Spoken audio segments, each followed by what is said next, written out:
E sucedeu que, enquanto Apolo estava em Corinto, Paulo, tendo passado por todas as regiões superiores, chegou a Éfeso, e achando ali alguns discípulos, disse-lhes: Recebestes vós já o Espírito Santo quando crestes? E eles disseram-lhe: Nós nem ainda ouvimos que haja Espírito Santo. Perguntou-lhes, então: Em que sois batizados então? E eles disseram: No batismo de João.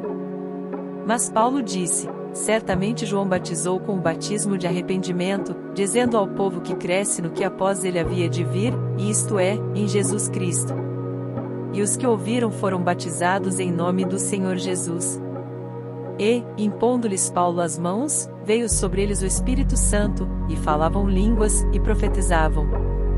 E estes eram, ao todo, uns 12 homens.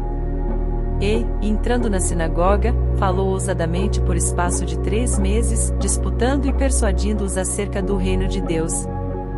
Mas, como alguns deles se endurecessem e não obedecessem, falando mal do caminho perante a multidão, retirou-se deles, e separou os discípulos, disputando todos os dias na escola de um certo tirano. E durou isto por espaço de 2 anos, de tal maneira que todos os que habitavam na Ásia ouviram a palavra do Senhor Jesus, assim judeus como gregos. E Deus pelas mãos de Paulo fazia maravilhas extraordinárias. De sorte que até os lenços e aventais se levavam do seu corpo aos enfermos, e as enfermidades fugiam deles, e os espíritos malignos saíam. E alguns dos exorcistas judeus ambulantes tentavam invocar o nome do Senhor Jesus sobre os que tinham espíritos malignos, dizendo: Esconjuro-vos por Jesus a quem Paulo prega. E os que faziam isto eram 7 filhos de Seva, judeu, principal dos sacerdotes. Respondendo, porém, o espírito maligno disse: Conheço a Jesus, e bem sei quem é Paulo, mas vós quem sois? E, saltando neles o homem que tinha o espírito maligno, e assenhoreando-se de todos, pôde mais do que eles, de tal maneira que, nus e feridos, fugiram daquela casa. E foi isso notório a todos os que habitavam em Éfeso, tanto judeus como gregos, e caiu temor sobre todos eles, e o nome do Senhor Jesus era engrandecido. E muitos dos que tinham crido vinham, confessando e publicando os seus feitos. Também muitos dos que seguiam artes mágicas trouxeram os seus livros, e os queimaram na presença de todos e, feita a conta do seu preço, acharam que montava a 50.000 peças de prata. Assim a palavra do Senhor crescia poderosamente e prevalecia. E, cumpridas estas coisas, Paulo propôs, em espírito, ir a Jerusalém, passando pela Macedônia e pela Acaia, dizendo: Depois que houver estado ali, importa-me ver também Roma. E, enviando a Macedônia 2 daqueles que o serviam, Timóteo e Erasto, ficou ele por algum tempo na Ásia.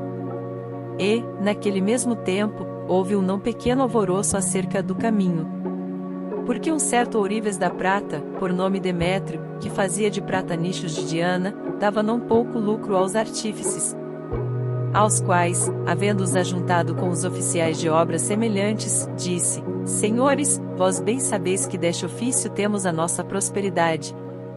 E bem vedes e ouvis que não só em Éfeso, mas até quase em toda a Ásia, este Paulo tem convencido e afastado uma grande multidão, dizendo que não são deuses os que se fazem com as mãos. E não somente ao perigo de que a nossa profissão caia em descrédito, mas também de que o próprio templo da grande deusa Diana seja estimado em nada, vindo a ser destruída a majestade daquela que toda a Ásia e o mundo veneram. E, ouvindo, encheram-se de ira, e clamaram, dizendo: Grande é a Diana dos Efésios. E encheu-se de confusão toda a cidade, unânimes, correram ao teatro, arrebatando a Gaio e Aristarco, macedonios, companheiros de Paulo na viagem. E, querendo Paulo apresentar-se ao povo, não lhe permitiram os discípulos. E também alguns dos principais da Ásia, que eram seus amigos, lhe rogaram que não se apresentasse no teatro.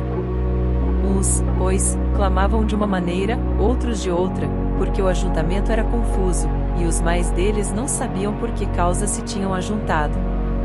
Então tiraram Alexandre dentre a multidão, impelindo os judeus para diante, e Alexandre, acenando com a mão, queria dar razão disto ao povo. Mas quando conheceram que era judeu, todos unanimemente levantaram a voz, clamando por espaço de quase 2 horas: grande é a Diana dos Efésios. Então o escrivão da cidade, tendo apaziguado a multidão, disse: Homens efésios, qual é o homem que não sabe que a cidade dos Efésios é a guardadora do templo da grande deusa Diana, e da imagem que desceu de Júpiter? Ora, não podendo isto ser contraditado, convém que vos aplaqueis e nada façais temerariamente. Porque estes homens que aqui trouxestes nem são sacrílegos nem blasfemam da vossa deusa. Mas, se Demétrio e os artífices que estão com ele têm alguma coisa contra alguém, há audiências e há procônsules, que se acusem uns aos outros. E, se alguma outra coisa demandais, averiguar-se é em legítima assembleia. Na verdade até corremos perigo de que, por hoje, sejamos acusados de sedição, não havendo causa alguma com que possamos justificar este concurso. E, tendo dito isto, despediu a assembleia.